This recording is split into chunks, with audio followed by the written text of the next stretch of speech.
Good evening, everyone, and welcome to this edition of the 1776 Patriot. In this episode, it's going to go out on July 4th. I couldn't think of anything more fitting than to talk about and do a reading of the Declaration of Independence, the document that gave us our July 4th, that gave us our independence. So with that, I'm going to give you a little background on where things were. I've made a few notes here, and just going to give you a little highlight. And then I'm going to get into reading the actual document. And I hope that you'll listen and compare it to kind of what we have today, and just reflect on what our forefathers did for us in order to be able to secure our freedoms and in order to give us the great constitutional republic that we live in. So the background here, the War for Independence was a little over a year old. They had very little hope at this point of a peaceful resolution. It was pretty much non-existent. So the Continental Congress decided to implement a committee of 5 men: Thomas Jefferson, Benjamin Franklin, John Adams, Robert Livingston, and Roger Sherman. And with those 5 men, they tasked them with drafting a document that would declare the causes which were making it necessary to declare our independence from Great Britain. Thomas Jefferson was 33 at the time, and he penned the draft for them, and that was concluded in 17 days. The committee submitted to the Congress the draft that they had made, and they submitted it on June 28th of 1776. On July 2nd of 1776, Congress voted to enact the independence. 2 days later, on July 4th, there had been numerous edits to the first draft, and Congress approved the Declaration of Independence by a unanimous vote. So with that, I give you the Declaration of Independence. In Congress, July 4th, 1776, the unanimous declaration of the 13 United States of America. When in the course of human events it becomes necessary for one people to dissolve the political bands which have connected them with another, and to assume among the powers of the earth the separate and equal station to which the laws of nature and of nature's God entitle them, a decent respect to the opinions of mankind requires that they should declare the causes which impel them to the separation. We hold these truths to be self-evident, that all men are created equal, and that they are endowed by their Creator with certain unalienable rights, that among these are life, liberty, and the pursuit of happiness, that to secure these rights, governments are instituted among men, deriving their just powers from the consent of the governed, that whenever any form of government becomes destructive of these ends, it is the right of the people to alter or to abolish it, and to institute new government, laying its foundation on such principles as organizing its powers in such form as to them shall seem most likely to effect their safety and happiness. Prudence, indeed, will dictate that governments long established should not be changed for light or transient causes, and accordingly all experience has shown that mankind are more disposed to suffer while evils are sufferable than to right themselves by abolishing the forms to which they are accustomed. But when a long train of abuses and usurpations, pursuing invariably the same object, evinces a design to reduce them under absolute despotism, it is their right, it is their duty to throw off such government and to provide new guards for their future security. Such has been the patient sufferance of these colonies, and such is now the necessity which constrains them to alter their former system of government. The history of the present King of Great Britain is a history of repeated injuries and usurpations, all having in direct object the establishment of an absolute tyranny over the states. To prove this, Let facts be submitted to a candid world.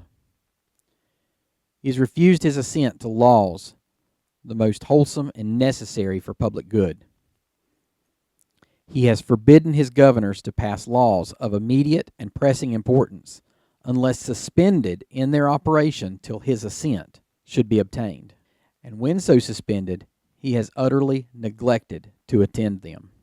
He has refused to pass other laws for the accommodation of large districts of people, unless those people would relinquish the right of representation in the legislature, a right inestimable to them and formidable to tyrants only.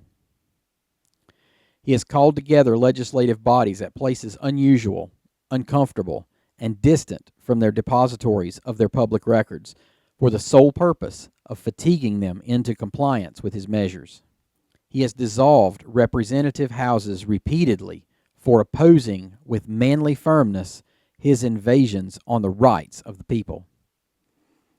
He has refused for a long time, after such dissolutions, to cause others to be elected, whereby the legislative powers, incapable of annihilation, have returned to the people at large for their exercise, the state remaining in the meantime exposed to all of the dangers of invasion from without and convulsions within.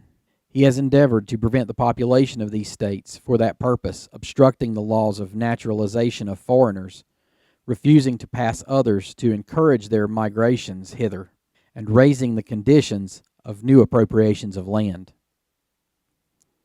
He has obstructed the administration of justice by refusing his assent to laws for establishing judiciary powers. He has made judges dependent on his will alone for the tenure of their offices and the amount and payment of their salaries. He has erected a multitude of new offices and sent hither swarms of officers to harass our people and eat out their substance. He has kept among us, in times of peace, standing armies without the consent of the legislatures. He has affected to render the military independent of and superior to the civil power. He has combined with others to subject us to a jurisdiction foreign to our Constitution and unacknowledged by our laws, giving his assent to their acts of pretended legislation. For quartering large bodies of armed troops among us, for protecting them by a mock trial from punishment for any murders which they should commit on the inhabitants of these states, for cutting off our trade with all parts of the world, for imposing taxes on us without our consent, for depriving us in many cases of the benefits of trial by jury, for transporting us beyond seas to be tried for pretended offenses, for abolishing the free system of English laws in a neighboring province, establishing therein an arbitrary government, and enlarging its boundaries so as to render it at once an example and fit instrument for introducing the same absolute rule into these colonies, for taking away our charters, abolishing our most valuable laws, and altering fundamentally the forms of our governments, for suspending our own legislatures and declaring themselves invested with power to legislate for us in all cases whatsoever. He has abdicated government here by declaring us out of his protection and waging war against us. He has plundered our seas, ravaged our coasts, burnt our towns, and destroyed the lives of our people. He is at this time transporting large armies of foreign mercenaries to complete the works of death, desolation, and tyranny already begun with circumstances of cruelty and perfidy, scarcely paralleled in the most barbarous ages, and totally unworthy the head of a civilized nation. He has constrained our fellow citizens taken captive on the high seas to bear arms against their country, to become the executioners of their friends and brethren, or to fall themselves by their hands. He has excited domestic insurrections amongst us, and has endeavored to bring on the inhabitants of our frontiers the merciless Indian savages, whose known rule of warfare is an undistinguished destruction of all ages, sexes, and conditions. In every stage of these oppressions, we have petitioned for redress in the most humble terms. Our repeated petitions have been answered only by repeated injury. A prince whose character is thus marked by every act which may define a tyrant is unfit to be the ruler of a free people. Nor have we been wanting in attentions to our British brethren. We have warned them from time to time of attempts by their legislature to extend an unwarrantable jurisdiction over us. We have reminded them of the circumstances of our immigration and settlement here. We have appealed to their native justice and magnanimity, and we have conjured them by the ties of our common kindred to disavow these usurpations, which would inevitably interrupt our connections and correspondence. They too have been deaf to the voices of justice and consanguinity. We must, therefore, acquiesce in the necessity which denounces our separation, and hold them as we hold the rest of mankind, enemies in war, in peace friends.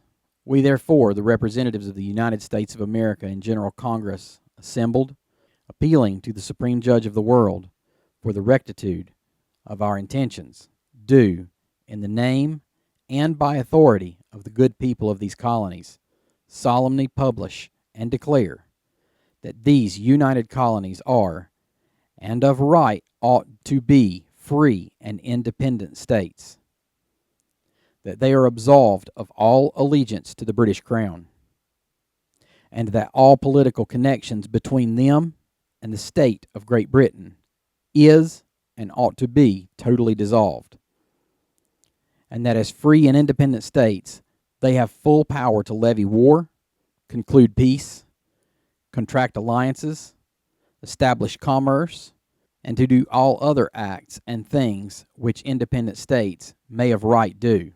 And for the support of this declaration, with a firm reliance on the protection of divine providence, we mutually pledge to each other our lives, our fortunes, and our sacred honors. The Declaration of Independence, ladies and gentlemen. Thank you for joining me. See you in the next episode.